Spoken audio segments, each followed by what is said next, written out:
तो नमस्कार दोस्तों, मेरा नाम सतीश है और आप देख रहे हैं मिस्टर लो। आज की इस वीडियो में हम बात करेंगे एरोस्पेस इंजीनियरिंग के सिलेबस की सीरीज के ऊपर। यहाँ से जो है मैं एक 8 वीडियोस बनाऊंगा और सभी के जो सेमेस्टर हैं उन पे एक-एक वीडियोस होंगी और एक ये सीरीज होने वाली है। अगर आप ये सारी वीडियोस देखते हैं तो आपको कुछ फायदा होगा, जैसे कि आप एक बेटर तरीके से जो है वो एरोस्पेस को इंजीनियरिंग जो है और एरोनॉटिकल इंजीनियरिंग में जो डिफरेंस है उसे आप अच्छे से पता कर पाओगे। दूसरा फायदा इसका ये हुआ कि अगर आप स्कूल लाइफ में हो या फिर अगर आप आईआईटी की तैयारी कर रहे हो, तो अगर आप इस सिलेबस के थ्रू जाओगे, जो अपना सिलेबस जो है, जो भी आप स्कूल में पढ़ते हो, जो भी आप कंपटीशन में पढ़ रहे हो, और थोड़ा बहुत इसे जो अगर मैच करके पढ़ोगे और उसी टॉपिक पे ज्यादा फोकस करो जो टॉपिक जो है एरोस्पेस में है, तो अगर आपको फ्यूचर में एरोस्पेस या एरोनॉटिकल इंजीनियरिंग करनी है तो आपको बहुत ज्यादा बेनिफिट होगा, क्योंकि आपके जो भी कुछ बेसिक रिक्वायरमेंट जो होते हैं एरोस्पेस या एरोनॉटिकल इंजीनियरिंग के लिए, वो आप पे उस पर आप ज्यादा फोकस करोगे तो ऑब्वियसली आपको ज्यादा फायदा मिलेगा। तो नेक्स्ट पॉइंट ये है कि अगर मान लीजिए आप एरोस्पेस इंजीनियरिंग चूज करना चाह रहे हो और आप इस बात से डर रहे हो कि अगर मैं एरोस्पेस में उतना अच्छा नहीं हुआ, यानी जो एरोस्पेस मेरे लिए बहुत ज्यादा टफ हुआ, तो क्या मैं उसको संभाल पाऊंगा या नहीं संभाल पाऊंगा, तो इसका भी आंसर आपको इस वीडियो में मिल जाएगा। और आप सिलेबस देख के जो है जितने 8 सीरीज की जो 8 वीडियोस हैं इनका सिलेबस देख के आपको अंदाजा लग जाएगा कि आप संभाल पाओगे या नहीं संभाल पाओगे। बाकी मैं तो गाइडेंस करने के लिए हूँ, मैं यहाँ पे बताता ही रहूंगा आपको कि आपको कैसे कैसे क्या क्या पढ़ना चाहिए। अगर आप उस हिसाब से पढ़ते हो तो कोई दिक्कत नहीं आएगी। एक बात मैं और बताऊं कि मैंने 2 वीडियोस ऑलरेडी बना रखा है सेमेस्टर 1 सेमेस्टर 2 पे, बट मैं वैसे जनरली में मैंने वीडियो बनाया था, मैंने उतना कोई डिटेल में नहीं बताया था सिलेबस। लेकिन ऐसी ये सारी जो सीरीज की वीडियोस होगी इनको मैं डिटेल में बताऊंगा। ये जो सिलेबस मैं यूज कर रहा हूँ ये है Indian Institute of Space Science and Technology, Trivandrum का। तो आप ये मतलब बेफिक्र रहिए कि जो ये सब सिलेबस है ये ऐसा नहीं है मैं किसी प्राइवेट कॉलेज का नहीं यूज कर रहा हूँ, इसलिए मैं जो जो सबसे बढ़िया जो बेस्ट कॉलेज है मैं उसी का ये सिलेबस जो है यहाँ पे बताऊंगा आपको। तो जैसे आप देख सकते हो कि ये aerospace engineering BTech, aerospace engineering का ही ये सिलेबस है। तो अब बात करते हैं हम सेमेस्टर 1 में। तो देखते हैं सबसे पहले सेमेस्टर 1 में क्या क्या आपको पढ़ना पड़ता है। 1 2 3 4 5 6 6 सब्जेक्ट्स हैं और 2 लैब है। बट जरूरी नहीं कि ये यही रहे, थोड़ा बहुत हो सके आपके अगर किसी दूसरे कॉलेज से करते हो तो थोड़ा बहुत चेंज हो जाएगा। तो इसमें देखो पहले कौन कौन से सब्जेक्ट्स हैं।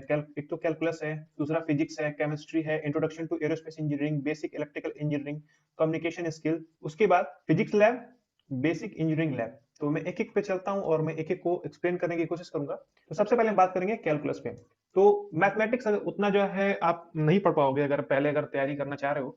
हाँ, लेकिन आप कुछ चीजें जैसे जो बेसिक है अगर आप वो क्लियर कर सकते हो, जैसे 11 12 की जो बेसिक्स है अगर वो आप क्लियर करोगे तो आपको बहुत बेनिफिट मिलेगा। बट फिर भी आपको ये जो कोर्स है ये आप तभी पढ़ोगे जब आप इंजीनियरिंग करोगे, या फिर अगर आप आईआईटी की जब करते हो तो उसमें जो एडवांस लेवल का जो आईआईटी का एग्जाम जो होता है, एक तो मेंस होता है, एक एडवांस होता है। तो अगर आप एडवांस एग्जाम देते हो तो इसमें कुछ जो है आपको टॉपिक देखने को मिल जाएंगे।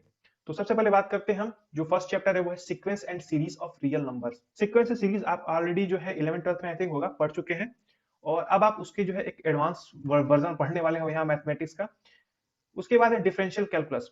डिफरेंशियल कैलकुलस जो बहुत ज्यादा इंपॉर्टेंट है। एक जो भी आपका 12th का मैं बताऊं तो जहां तक मुझे याद आ रहा है, एक तो आपका मैट्रिक्स है, दूसरा डिटर्मिनेंट है, और 2 चैप्टर और हैं जैसे कि डिफरेंशियल और इंटीग्रेशन, डिफरेंशिएशन और इंटीग्रेशन। ये जो चैप्टर्स हैं बहुत ज्यादा इंपॉर्टेंट है। अगर आप एक एरोस्पेस एरोस्पेस छोड़िए, अगर आप इंजीनियरिंग के फील्ड में जाना चाहते हो तो ये जो चैप्टर्स हैं बहुत ज्यादा इंपॉर्टेंट है। तो अगर आपको पढ़ना है अगर उसमें से, तो इनको तो बिल्कुल अच्छे से तैयार करिएगा। डिफरेंशियल कैलकुलस में देखें तो फंक्शन ऑफ वेरिएबल्स और लिमिट कंटिन्यूटी ये सब आप पहले पढ़ चुके हैं। यहाँ पे कुछ और एक्स्ट्रा आपको थ्योरम्स देखने को मिलेंगे, डेरिवेटिव्स मिलेंगे, उनके एप्लीकेशंस मिलेंगे। तो ये सारी चीजें आपको एक्स्ट्रा देखने को मिल जाएंगी। इंटीग्रल कैलकुलस में देखें तो सेम वही है। इसमें आपको और भी कुछ प्रॉपर्टीज इसमें आपको देखने को मिलेंगी, कुछ और थ्योरम देखने को मिलेगा। तो ये सब तो आप जब आप पढ़ोगे इसको, जब आप इंजीनियरिंग करोगे तभी आप इस सब चीजों को पढ़ोगे। और यहाँ पे आप बुक देख सकते हो, यहाँ पे रेफरेंसेस है, यहाँ पे टेक्स्ट बुक देख सकते हो। यहाँ पे 2 बुक इन्होंने रिकमेंड किया है, बाकी मैं अपना अलग से भी रिकमेंड करूंगा बाद में बुक। बट आप ये बुक को भी यूज कर सकते हो, ऐसा कोई लोड नहीं है। अब देखते हैं जो नेक्स्ट सब्जेक्ट है वो है फिजिक्स 1। अब आपको ये सब देख के लगेगा कि यार ये तो काफी इजी है, मैं तो इजीली कर लूंगा, लेकिन मैं इसीलिए कह रहा हूँ कि जो सेमेस्टर 1 से सेमेस्टर 8 तक की जो पूरी वीडियो है उन सभी को देख कर ही डिसाइड करिएगा। वरना ये जो अभी है ये समझ लीजिए एक टाइप का ट्रेलर ही चालू है, बाद में पिक्चर जो है बाद में चलेगी, ये भी सिर्फ ट्रेलर है। तो ये यूजुअली आप जो भी कुछ पढ़ चुके हो एक टाइप का ये सब रिवीजन होता है, ताकि अगर मान लीजिए कोई बच्चा है जो कि नहीं पढ़ा है अपने कॉलेज लाइफ में, अपनी स्कूल लाइफ में नहीं पढ़ा है उसने, तो उसके लिए थोड़ा बहुत हेल्पफुल हो जाएगा। इसके थ्योरी पार्ट को देखें तो बहुत इजी होता है, अगर आप इसके न्यूमेरिकल पार्ट को देखें तो काफी ज्यादा टफ होता है। तो फिजिक्स में कुछ चैप्टर्स हैं जैसे कि वेक्टर, स्टैटिक्स एंड काइनेमेटिक्स। तो वेक्टर जो है ये सब स्टैटिक्स काइनेमेटिक्स आपने पढ़ रखा है तो आपको थोड़ा बहुत, वैसे मैं बताऊं तो आपने यूजुअली इसमें से सभी कुछ पढ़ रखा होता है। आप 11 12 में जब आप पढ़ते हो तो थोड़ा बहुत अगर कुछ टॉपिक होते हैं जो कि लास्ट में आपको इंजीनियरिंग में आपको देखने को मिलेगा। बाकी है फिर उसके बाद है न्यूटोनियम मैकेनिक्स। ये न्यूटोनियम मैकेनिक्स जो है ये भी आप पढ़ चुके हो। वर्क एंड एनर्जी ये भी आप पढ़ चुके रहोगे, जब तक आप 12th तक आप पढ़ोगे तो ये पढ़ चुके होगे। रोटेशन, ये सब जो है काफी रोटेशन हो गया, फिर सेंट्रल फोर्स मोशन हो गया, हार्मोनिक ऑसिलेटर हो गया, उसके बाद मॉडर्न फिजिक्स हो गया। ये सारे जो चैप्टर्स हैं ये बहुत इजी हैं, बट अगर आप इसके थ्योरी पार्ट को देखें तो, लेकिन अगर आप इसके न्यूमेरिकल पार्ट को देखो तो उसमें आपको थोड़ा मेहनत करना पड़ेगा, अगर आप फिजिक्स में उतने अच्छे नहीं हो तो अगर आप सेमेस्टर 1 में पढ़ रहे हो एरोस्पेस के, तो आप मोस्टली कोशिश करिए इसके न्यूमेरिकल पे। बाकी थ्योरी अपने आप ही हो जाती है। थ्योरी अगर आप लास्ट में 2-3 दिन में पढ़ देते हो एग्जाम से पहले तो थ्योरी क्लियर हो जाती है, बट इसको न्यूमेरिकल जो है ये आपको पढ़ना पड़ेगा। उसके बाद टेक्स्ट बुक की बात करें तो यहाँ पे टेक्स्ट बुक आपके स्क्रीन पे है, आप इसको पढ़ सकते हो। ये आपको कुछ जो है वो फ्री में भी मिल जाती है डाउनलोड करने के लिए। तो आपको एक बात मैं बताऊं, एरोस्पेस में सारी बुक्स खरीदी नहीं जाती हैं। यहाँ पे आपको हर एक जो टॉपिक है वो आपको किसी दूसरी बुक में अच्छे से मिलेगा और किसी दूसरी बुक में और अच्छे से मिलेगा। तो ऐसा नहीं है कि कोई हर एक टॉपिक हर एक बुक में अच्छा मिले। तो आप किसी बुक को बाई मत करिए, आप नेट से यहाँ पे यूज कर सकते हो। और मैं क्या करता था कि उसका जो मैं प्रिंट आउट निकाल लेता था, और मुझको पढ़ने में ज्यादा आसानी रहती थी, क्योंकि स्क्रीन शायद उस टाइम मेरे पास लैपटॉप नहीं था, तो मैं इसको प्रिंट आउट करके तब मैं पढ़ता था। तो आप भी अगर ऐसा करना चाहो तो कर सकते हो। उसके बाद है केमिस्ट्री। केमिस्ट्री में है chemical kinetics, electrochemical systems, corrosion science.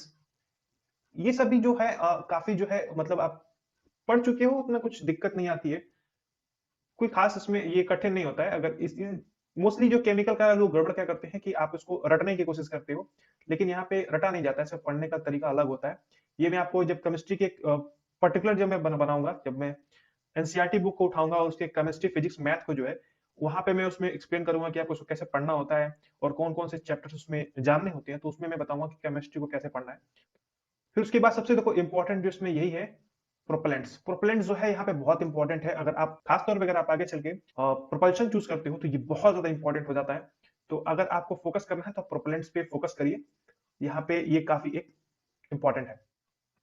उसके बाद इसमें आप बुक्स देख सकते हो, ये इसकी टेक्स्ट बुक है, आप चाहे तो उसमें पढ़ सकते हो, वरना नेट पे आपको दूसरी टेक्स्ट बुक भी मिल जाएगी। सबसे मेन चीज है कि आपके लेवल के हिसाब से बुक होनी चाहिए। बुक बहुत अच्छी बुक है तो जरूरी नहीं कि वो अच्छी है, अगर आपको समझ में आएगी तभी बुक वो अच्छी है। तो नेक्स्ट है इंट्रोडक्शन टू एरोस्पेस इंजीनियरिंग।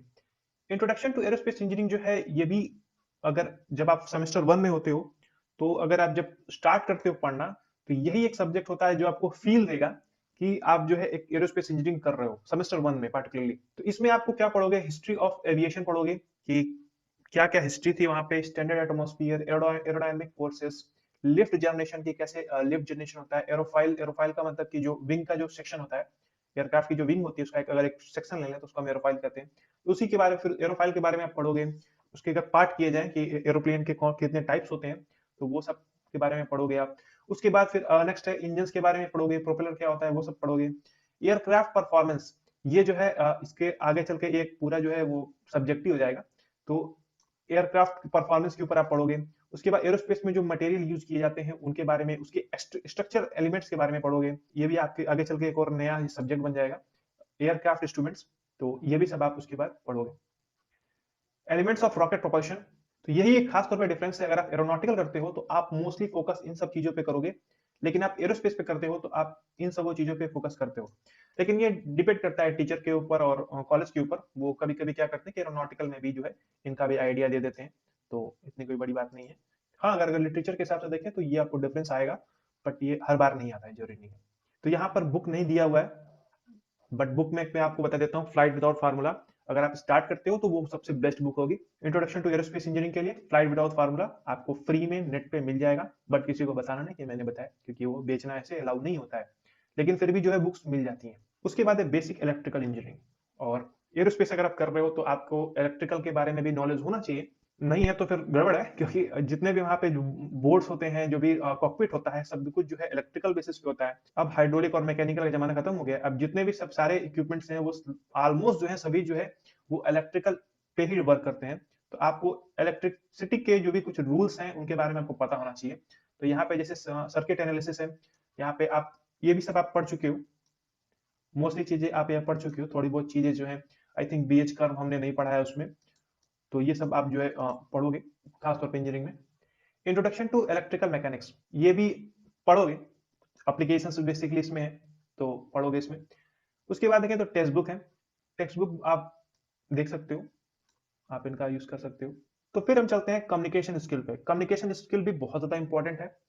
अगर आप खास तौर पे देखें तो जब आप एक्चुअली में आप अकेले वर्क नहीं करते हो, आप कभी भी वर्क करोगे तो ग्रुप में वर्क करोगे, कंपनी के साथ करोगे, काफी काफी कंपनियों के साथ बीच में काम करोगे, तो वहां पे कम्युनिकेशन स्किल बहुत ज्यादा इंपॉर्टेंट हो जाती है। तो इसमें कुछ घर में पढ़ने की जरूरत नहीं होती है, ये आप जब कॉलेज में जब पढ़ाया जा रहा है तभी आप पढ़ लो, एक बार में ही काम खत्म हो जाता है। फटीक कौन कौन फटीक करेगा घर पे जाके, इसको फिर अलग से पढ़ो। इनके जो लैब होते हैं वो काफी इंपॉर्टेंट होते हैं, लैब में अगर आप फोकस करें तो आपका मोस्टली काम हो जाता है। उसके बाद हम बात करते हैं फिजिक्स लैब के ऊपर।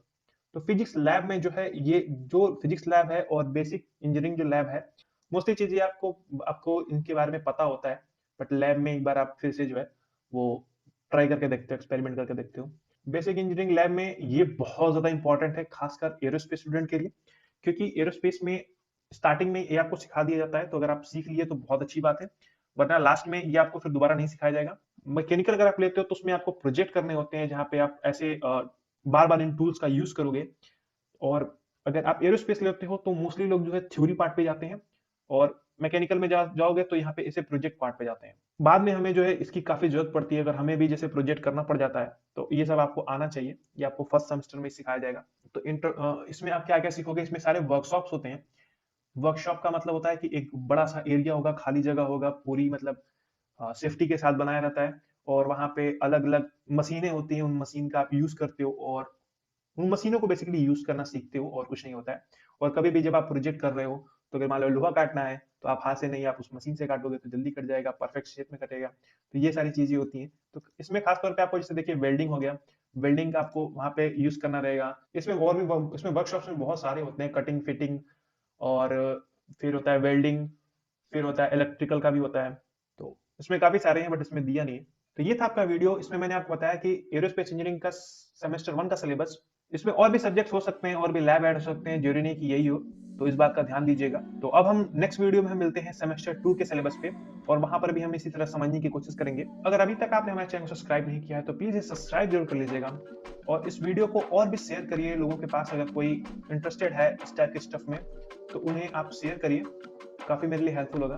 तो फिर मिलते हैं नेक्स्ट वीडियो में। जय हिंद, जय भारत।